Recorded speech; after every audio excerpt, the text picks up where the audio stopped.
The Expendables 4 is a 2023 action film, and it stars Jason Statham, Sylvester Stallone, Curtis 50 Cent Jackson, Megan Fox, Dolph Lundgren, Tony Jaa, Randy Couture, Iko Uwais, Levi Tran, Jacob Scipio, and Andy Garcia. This is the fourth film in the Expendables franchise, and it's the first one not to be written or directed by Sylvester Stallone.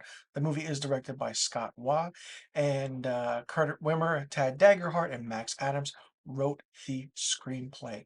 Now, this is going to be a spoiler filled review. The movie starts off with the Expendables going to Libya in order to stop Ramat, played by Iko Uwais, from stealing nuclear warheads for the mysterious Ocelot, and Barney Ross, who failed to apprehend him 25 years ago. However, the team is incapacitated when all of their vehicles are destroyed. They're down on their luck and they're trying to fight off the bad guys. It's a fun opening action sequence that's about 20 to 25 minutes from the opening credits scene to the end of this sequence. But however, Barney, who stays behind on the plane, is killed when it's shot down. Yes, Barney Ross is killed and dead. At the memorial service, CIA operative Marsh, played by Andy Garcia, reveals that the team will go after Ocelot and Ramat, but without Lee Christmas because he did not follow a direct order, kind of jeopardizing the mission to save Barney. And he is replaced by Gina. Barney Ross is replaced by Gina, Megan Fox. And she also brings a former operative to the team, Lash, played by Levi Tran. And the team travels to Asia, but is secretly trailed by Jason Statham's character of Lee Christmas, who had slipped a tracking device on a knife that he gave Gina. Barney's death, in a way, kind of opened up a sealed file that states that there is an eyewitness that could identify Ocelot. Now, it is revealed that Ocelot plans to ignite World War III with all of these countries and these special nuclear warheads that were stolen at the beginning of this movie. And kind of doing so by trading it with the Russian Far East and transporting them on a ship disguised as an American aircraft carrier. As the Expendables are boarding the ship, and they are ambushed and taken hostage. Marsh is taken away to negotiate a prisoner exchange for the eyewitnesses. And meanwhile, Christmas travels to Thailand to kind of find a former expendable named Decha, who is played by Tony Jaa, who has turned out and kind of agrees to help him in a way to avenge Barney's death after he sees that Christmas is wearing Barney's ring. Christmas fights his way through the ship, and Decha has a change of heart and comes on board and helps Christmas beat the bad guys. And he rescues the rest of the team. And they launch an attack on Ramat's men, and kind of over the time, Ramat is killed by Christmas in a fun knife sequence between Jason Statham and Iko Uwais. Now, however, Toll Road is injured in the fight. That's Randy Couture's character, and he needs immediate medical care. During the prisoner exchange that is happens, we find out that Marsh, played by Andy Garcia, is revealed to be Ocelot, hoping to make a financial profit for igniting World War III. This team kind of leaves the team in a way where they have to fight their way. And on Deichen's boat, they kind of, go on the boat and leaving Christmas behind, who stays behind to turn the ship around into open waters to avoid global conflict. Well, now it's down to Oslet and Christmas. He confronts Marsh in a way, who is killed by a returning Barney Ross. Yes, Sylvester Stallone's character is not dead. He reveals that he faked his own death in order to lure Ocelot out of hiding. They escape the nuclear explosion, and at the end, they celebrate with the team. And we find out that in the beginning of this, and we're trying to figure out who was that body that was in the airplane that crashed. Well, that body was Jumbo Shrimp, who kind of Barney lost his ring in a thumb wrestling match, and it's explained and it's absolutely great. This fourth entry in the franchise is very, very different than the other three films in this franchise because it's very different. Sylvester Stallone is not in it that long. It's full force Jason Statham, Tony Jaa, Megan Fox, just the way she was introduced, I did not like it at all. And she's Christmas's former girlfriend. Like it just there's a scene with them, okay, understandable. Megan Fox, bra and panties, great, okay.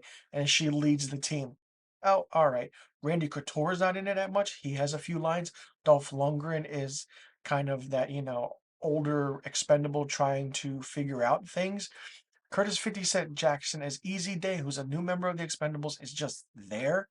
Levy Tran as Lash is a former CIA operative and a new member of the Expendables. She's not bad. She's known as Lash because she uses like a steel whip in a way, which has like knife ends or something and kind of works. Iko Uwais as Ramat and the main antagonist, the bad guy, is really good. Andy Garcia with that twist of Marsh being Oslet was good. Tony Jaa as Dacha was a really fun. Wanted more of him. Other than that, it just felt like a lackluster movie. The movie runs for 104 minutes and had a budget of $100 million. The way this movie goes is that you have the opening scene in Libya, which is 25 minutes. Few other instances of Jason Statham, trying to figure out what's going on. He finds a quick job and becomes a security guard for a social media influencer, but then goes back and kind of does everything. The last scene, the on the ship disguised as an American aircraft carrier. That scene is close to, I want to say, the entire film. The last 35 minutes of the movie is that, maybe even 40 minutes. But it's interesting. But the only thing is that the action saved it, and maybe Jason Statham and a few other actors. But other than that, it's not a really good movie. If you're looking to kill the time, go ahead, check this movie out. The action sequences were a little bit CGI, you can tell, and it's just like I wonder if all these characters or these actors were in the same scenes at the same time, or were there doubles and then the other actor was in there in the scene, or did they get them all together? I'm really curious to know that.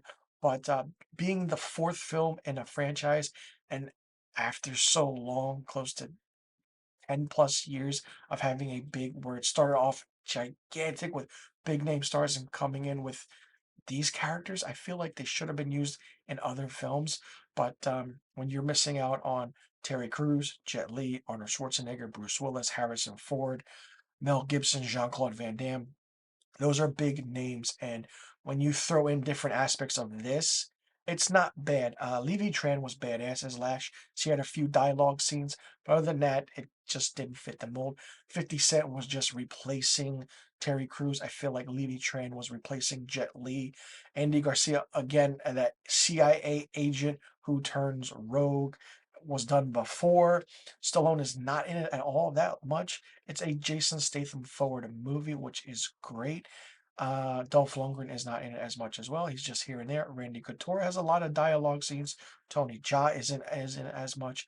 Iko Uwais as Ramat was good as a bad guy, but I feel like could have been a little bit better. For me, The Expendables 4 gets 1.5 out of 5 stars. Let me know in the comment section below what you thought about The Expendables 4. Did you like it? Did you not like it? What did you think of it? What did you think about the aspect of the action, the story? Did you feel like it was a perfect length? Did you like the inclusion of the new characters? And what didn't you like about it? Oh, and the character of Galan, the new member of the Expendables, is the son of former member Galgo, Antonio Banderas' character in the third movie. He was good, but he was just weird and eccentric, which just didn't fit the mold. Um, do you like the direction? Did you like the story? And did you like that the big action sequence in the end? And do you think that the fight scenes could have been longer with certain characters? What did you think about the twist? And do you think that this is the best Expendables in the franchise? How do you think it was seeing Megan Fox and Levy Tran added to this? And what would you change? And do you want to see another Expendables movie?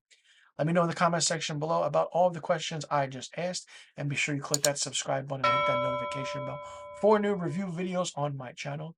I will see you all in the next review video. I'm Mr. Filmstock, and thank you for tuning in.